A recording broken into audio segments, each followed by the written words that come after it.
यह कहानी पंजाब के एक छोटे से गांव बसोवाल की है। गांव में एक सरकारी स्कूल था और उसी स्कूल में पढ़ाने वाले एक अत्यंत ईमानदार आदर्शवादी शिक्षक थे, मास्टर जसविंदर सिंह।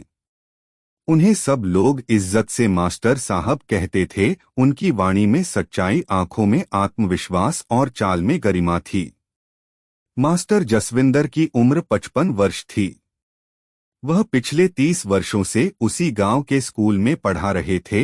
उन्होंने हजारों बच्चों को शिक्षा दी और कई बच्चे आज बड़े अफसर, डॉक्टर, इंजीनियर बन चुके थे। फिर भी वह आज भी उसी साधारण जिंदगी में जी रहे थे और एक साफ दिल थे। मास्टर साहब के लिए शिक्षा एक धर्म था। वह कभी नकल को बर्दाश्त नहीं करते थे, कभी किसी से रिश्वत नहीं लेते थे और हमेशा बच्चों को सच्चाई व मेहनत का रास्ता दिखाते थे। गांव का सरपंच एक चालाक, लालची और बेईमान इंसान था। नाम था बलकार सिंह। एक दिन वह मास्टर साहब के पास आया और बोला, मास्टर जी, स्कूल के कमरों के निर्माण के लिए सरकार से फंड आया है। अगर आप चाहें तो हम इसमें से कुछ हिस्सा आपस में बांट सकते हैं। आप रजिस्टर में थोड़ा बदलाव कर देना, आधा हिस्सा आपका होगा। मास्टर साहब ने एक गहरी सांस ली और शांति से जवाब दिया, बलकार सिंह जी, स्कूल मंदिर की तरह होता है। यहाँ की एक एक ईंट बच्चों के भविष्य की नींव है। मैं ऐसे कामों में शामिल होकर अपने ज़मीर को नहीं बेच सकता। सरपंच चिढ़ गया और बोला, आपको नौकरी से भी हाथ धोना पड़ सकता है। मास्टर साहब मुस्कराए और बोले, अगर ईमानदारी की कीमत मेरी नौकरी है तो मुझे मंजूर है। बदले की साजिश। सरपंच ने मास्टर साहब से बदला लेने की ठान ली। उसने स्कूल के कुछ कमजोर शिक्षकों और बाहरी लोगों से मिलकर मास्टर साहब पर झूठे आरोप लगाए कि वह बच्चों से सख्ती से पेश आते हैं, स्कूल फंड का गलत इस्तेमाल करते हैं और बच्चों को धार्मिक बातें सिखाकर पढ़ाई से भटकाते हैं। कुछ दिनों बाद जिला शिक्षा अधिकारी स्कूल निरीक्षण के लिए आ पहुंचा। पूरा स्टाफ घबरा गया, लेकिन मास्टर साहब शांत थे। अधिकारी ने पूछा, आपके ऊपर कई गंभीर आरोप लगे हैं, सफाई दीजिए।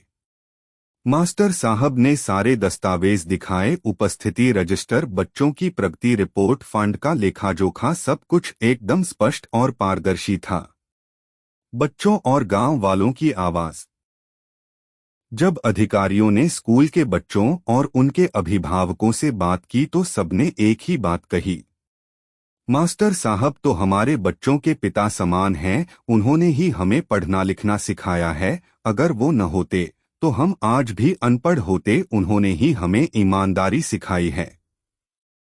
मास्टर साहब तो रब का भेजा हुआ फरिश्ता हैं, इनके खिलाफ बोलना पाप है। अधिकारियों ने सब कुछ सुनकर जांच रिपोर्ट में लिखा, मास्टर जसविंदर सिंह पर लगाए गए सारे आरोप झूठे हैं। वह अपने कर्तव्यों के प्रति न केवल समर्पित हैं, बल्कि एक आदर्श शिक्षक हैं। कुछ हफ्तों बाद जिला शिक्षा विभाग ने मास्टर साहब को सर्वश्रेष्ठ शिक्षक पुरस्कार से सम्मानित किया। साथ ही गांव के स्कूल को एक आदर्श स्कूल घोषित किया गया। सरपंच बलकार सिंह को बाद में पंचायत चुनाव में बुरी तरह हार मिली। लोगों ने उसे बेईमान कहकर किनारे कर दिया। एक दिन जब मास्टर साहब रिटायर होने वाले थे तो स्कूल में एक छोटा सा कार्यक्रम रखा गया। गांव के हर बच्चे, हर माँ बाप और हर शिक्षक की आंखें नम थीं। मास्टर साहब ने मंच से कहा, मैंने हमेशा यही कोशिश की कि मेरे छात्र सिर्फ पढ़े लिखे न हो बल्कि अच्छे इंसान भी बने। एक दिन यह गांव अपने बच्चों पर गर्व करेगा। कहानी से सीख, ईमानदारी कभी हारती नहीं।